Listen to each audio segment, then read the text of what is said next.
अभी सब में कोई ना कोई कमी रहती है और कोई ना कोई क्या रहती है, खास मतलब पावर रहता है, कमी रहती है, और ये रहता है अपने अंदर बढ़िया पोटेंशियल रहता है। किसी चीज़ में हम ज़्यादा अपना इफ़िशियंसी दे पाते हैं और किसी चीज़ में कम दे पाते हैं, तो आपको वो अपने अंदर जानना पड़ेगा। समझ में आ रहा है क्या? सबके अंदर यहाँ पे अभी जैसे यहाँ पे आने की बात थी तो किसी को पब्लिक स्पीकिंग से डर लगता है, समझ में आ रहा है क्या? लेकिन कोई अकेले में अपना मतलब काम जो है वो ज़बरदस्त तरीके से करता है। जैसे कोई हैकर हो गया, समझ में आ रहा है, कोई बैंकिंग सेक्टर में काम कर रहा है, तो अकेले में अपना टैलेंट वो दिखा पाता है वो, लेकिन कोई पब्लिकली नहीं दिखा पाता। ऐसे लोग भी रहते हैं। समझ में आ रहा है कि कोई एडिटिंग बहुत अच्छी कर लेता है, जिसने KGF मूवी की एडिटिंग किया होगा, उसने तो किसी लोगों के सामने थोड़ी एडिटिंग करके दिखाया, उसने एक रूम में बैठा वहाँ पे अपना पूरा टैलेंट शो कर दिया। तो आप अगर ये सोच के आज घर जाओगे कि मैं कर नहीं पाया तो मेरा कुछ है नहीं, तो ऐसा नहीं चलेगा। समझ में आ रहा है? यहाँ पे जितने भी बैठे हैं आप अपना अकेले में भी टैलेंट देके कुछ एक्स्ट्रा ऑर्डिनरी कर सकते हो। समझ में आ रहा है? ऐसा कुछ भी नहीं है। किसी को पब्लिक स्पीकिंग पसंद आती है, मतलब पब्लिक के सामने शो करने में, जैसे जितने भी यूट्यूबर्स हैं उनको पब्लिक से इन्फ्लुएंस होना पसंद है, और किसी को पब्लिक से इन्फ्लुएंस होना पसंद नहीं रहता है, उसको अकेले में ही मज़ा आता है। मतलब उसको कम चाहिए, लाइफ में लोग कम चाहिए, लेकिन मतलब वो अर्निंग तो करता है वो भी। ऐसे लोग भी है जो लोगों को अपनी शक्ल नहीं दिखाते फिर भी करोड़ों कमाते हैं। समझ में आ रहा है कि यूट्यूब में क्या वो शक्ल दिखाते हैं क्या? फिर भी तो सिर्फ आवाज़ देते हैं अपना और वीडियो बना देते हैं, क्योंकि उनको वो पसंद नहीं है। मतलब उनका जो माइंड है वो उस चीज़ के लिए क्या नहीं है, उतना रेडी नहीं है, मतलब वो इच्छा नहीं रहती उनके मन से, इसीलिए। तो आप अपने को आगे आके ये सोच रहे हो कि कुछ लोग जो नहीं आगे आए तो मेरा कुछ नहीं हो सकता, ऐसा नहीं है। ठीक है, सबका अलग अलग टैलेंट रहता है, सबको उस हिसाब से वो लोग कर सकते हैं। ठीक है, जैसे श्लोक हो गया, उसके अंदर भी कोई स्किल्स होंगी। समझ में आ रहा है? बस उसको आप आइडेंटिफाई करने में समय लगा देते हो। एक चीज़ ही है जो आइडेंटिफाई करने में बहुत समय लगा देता है, इसलिए आप जब तक आइडेंटिफाई नहीं करोगे आपको आता क्या है। जितने जल्दी जो आइडेंटिफाई कर लेता है वो उतना जल्दी सक्सेसफुल बन जाता है। जैसे विराट कोहली को पता चल गया वो क्रिकेट में माहौल है, पता चल गया उसको। संदीप महेश्वरी को पता चल गया, उसकी फोटोग्राफी में उसने अपना बता दिया पूरा टैलेंट। समझ में आ रहा है क्या? हर कोई में अलग अलग, क्योंकि बैकग्राउंड सबका अलग है तो सबका अलग अलग रहता है। जैसे कार्तिक डिज़ाइनिंग बहुत अच्छी करता है, स्केच गणपति की मूर्तियाँ भी बनाता है, उसको पेंट भी करता है। यहाँ पे बैठे हुए थोड़ी करते हैं, वो कर पाता है। उसका अकेले में टैलेंट करता है वो पूरा, उसके लिए थोड़ी पब्लिकली करना पड़ेगा, उसको तो वो अकेले में ही करना पड़ेगा, तभी जो फोकस कर पाएगा उस चीज़ के ऊपर। ठीक है, तो सब काम के लिए अलग स्पेशलिटी चाहिए, तो आपको उस हिसाब से वर्क करना पड़ेगा। समझ में आ रहा है क्या? ठीक है, तो सब में टैलेंट होता है, बस आप आइडेंटिफाई करने में टाइम लगा देते हो, यही एक बहुत बड़ा फ़र्क है। ठीक है, होता सबके अंदर है, स्टेप्स कौन लेता है उसके ऊपर डिपेंड होता है। ठीक है, तो बहुत बच्चे जो है वो स्टेप ले पाते हैं क्योंकि उनको सपोर्ट मिलता है, और जिन बच्चों को सपोर्ट नहीं मिल पाता फिर वही लोग डिस्ट्रैक्ट हो जाते बहुत सारी चीज़ों से, मतलब गाइडेंस प्रॉपर नहीं मिल पाता क्योंकि एज ही वैसी रहती है वो। ठीक है, अगर आपको भी सपोर्ट नहीं मिलता तो आप भी कुछ भी करते ना। जैसे अभी आपको समझ लो कोई और ट्यूशन्स में रहते तो आपका बिहेवियर अलग रहता, जैसे इस ट्यूशन में आपका बिहेवियर जैसा है, पता नहीं कि दूसरे ट्यूशन में भी सेम बिहेवियर रहता, आपकी लैंग्वेज अलग रहती, समझ में अपना बात करने का सेंस अलग रहता, टीचर से प्रेजेंट मतलब वे ऑफ प्रेजेंटेशन टीचर के साथ अलग रहता। तो जगह बदलती है तो आप भी बदल जाते हो। कोई अगर इंडिया छोड़ के फॉरेन जाता है तो वो बदल जाता है, वहाँ रह के पूरा वहाँ का सीख लेता है, वो वहाँ का कल्चर अपना लेता है, वहाँ की जो भी भाषा है उस तरीके का ही एक्सेंट बोलता है वो, उसकी बोलने का तरीका देख लेना, क्योंकि वो एनवायरनमेंट में वैसा घुल जाता है। ठीक है, हम लोग इस एनवायरनमेंट में है इसलिए हम ज़्यादा दूर का नहीं सोच पाते, सोचते तो है लेकिन ज़्यादा दूर का नहीं सोच पाते। एक लेवल तक आके हम लोग स्टक हो जाते हैं, मतलब इतना करना है बस, समझ में आ रहा है। लेकिन कोई अगर ऐसे हाईली बैकग्राउंड से रहता है, वो उनका बहुत ही बड़ा, उनका सपना बहुत अलग ही रहता है, एकदम हाई लेवल का रहता है, मतलब उनको तो बहुत अलग ही करना रहता है, एक्स्ट्रा ऑर्डिनरी करना रहता है। यहाँ पे एक पर्टिकुलर मिडिल क्लास थिंकिंग चलती है ज़्यादातर बच्चों में और पेरेंट्स में भी। आपके पेरेंट्स में भी यही है, कोई सोचता है कि मेरा बच्चा इतना पॉपुलर बने, बस वो चाहते हैं कि बस जॉब लग जाए, सेटल हो गया, ये ऐसा मानते हैं। ठीक है, तो कोई सेटल कभी लाइफ में होता ही नहीं है, समझ में आ रहा है। कुछ ही लोग हैं जो लाइफ में सेटल हो पाते हैं, बाकी तो जब तक काम कर रहे हैं तब तक पैसा आ रहा है, बाद में अगर आज काम करना बंद कर दिया, 7 दिन काम पे नहीं गए तो पैसा आना रुक जाएगा।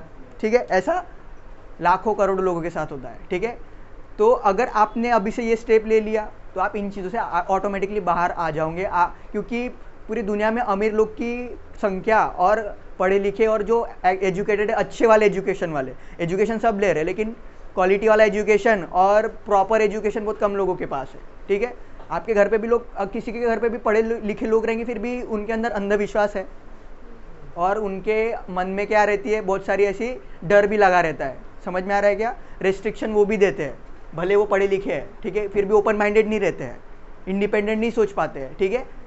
समझ में आ रहा है क्या? ऐसा होता है। इसीलिए आप लोगों को बस स्टेप जल्दी लेना पड़ेगा, क्योंकि आपका टाइम जो है ये एनर्जी लगाने वाला टाइम है, ये एनर्जी लगाने वाला टाइम है, बस आपको थोड़ी एनर्जी लगाना है, ठीक है। बीच बीच में आप ब्रेक लेके और रिफ्रेशमेंट ले सकते हो, इसलिए तो लोग हॉलीडे मनाने जाते हैं, क्योंकि रिफ्रेशमेंट मिले। रीज़न क्या है, लोग घूमने क्यों जाते हैं, ठीक है, ताकि रिफ्रेशमेंट मिले और फिर से काम में आए तो और एनर्जी मिले। समझ में आ रहा है क्या? 7-7 दिन का कोई जैसे कोई मूवी बना लेता है तो गैप क्यों लेता है वो, ताकि रिफ्रेशमेंट मिले और जो न्यू प्रोजेक्ट रहा है उसमें और अलग से एनर्जी लगा पाए। समझ में आ रहा है क्या?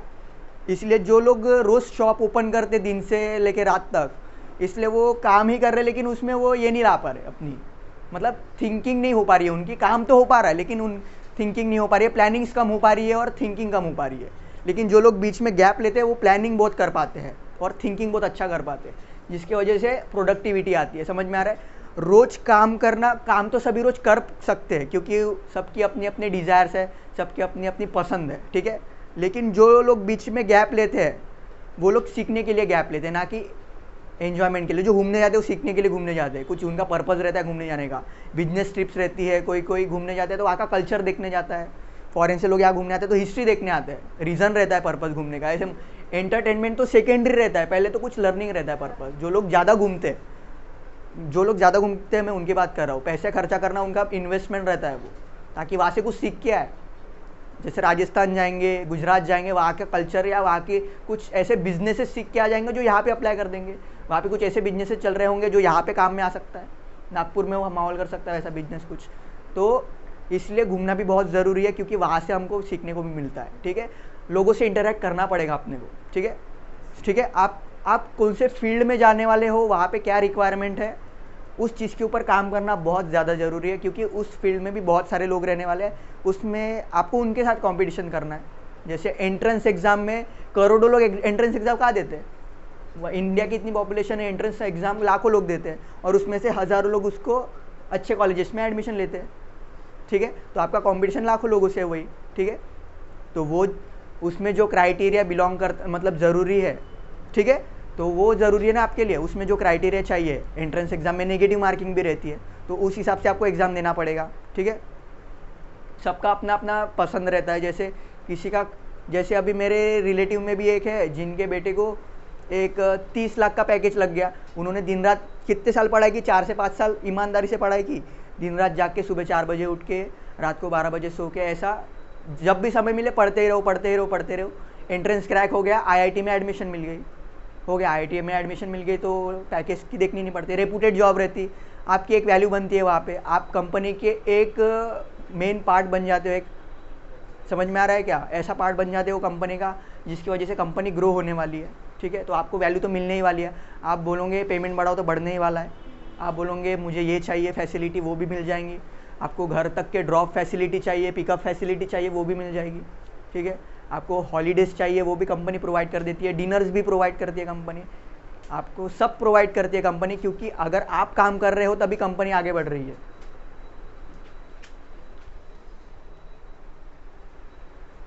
अभी बहुत लोग क्या होते हैं, काम को एज अ बोझ ले लेते हैं कि ये अपना, मतलब अपन जो काम कर रहे हैं ये बस पैसे कमाने के लिए कर रहे हैं। ऐसी थिंकिंग रखेंगे तो वो बस पैसे कमाते हैं लेकिन उनको सेटिस्फेक्शन नहीं मिलता काम से। समझ में आ रहा है क्या? लेकिन जो एक्चुअल में काम करते हैं, तो आपको एग्जांपल वो यूट्यूब पे ही देखने को मिलेगा, क्योंकि वहाँ पे उनसे बहुत कुछ सीखने को मिलता है, क्योंकि उन्होंने पहले पैसे नहीं देखा, पहले काम को देखा, तो ऑटोमेटिकली पैसे आते गए, ठीक है। उससे फोकस हटाया, काम के ऊपर फोकस कर दिया, ऑटोमेटिकली पैसे आते गए, सीखते गए। अभी बहुत सारे यूट्यूबर आपको ऐसे भी देखेंगे, उनको नॉलेज उतना है नहीं लेकिन उनको बोलना आता है, उनको उतना आता नहीं है एक्चुअल में। टेक्नोलॉजी वाली वीडियो बनाएंगे लेकिन उनको उतना आता कहाँ है, समझ में आ रहा है। लेकिन वो लोग काम करते रहते हैं और वीडियोस बनाते रहते हैं, उसमें उनकी मास्टरी आ गई है और लोगों को पसंद भी आता है। समझ में आ रहा है क्या? आप मास्टर हो उस काम फील्ड में कि नहीं हो, आप करते हो कि नहीं, वो देखा जाएगा, ठीक है। बाद में स्पेशलाइजेशन तो आ ही जाता है एक टाइम के बाद ऑटोमेटिकली।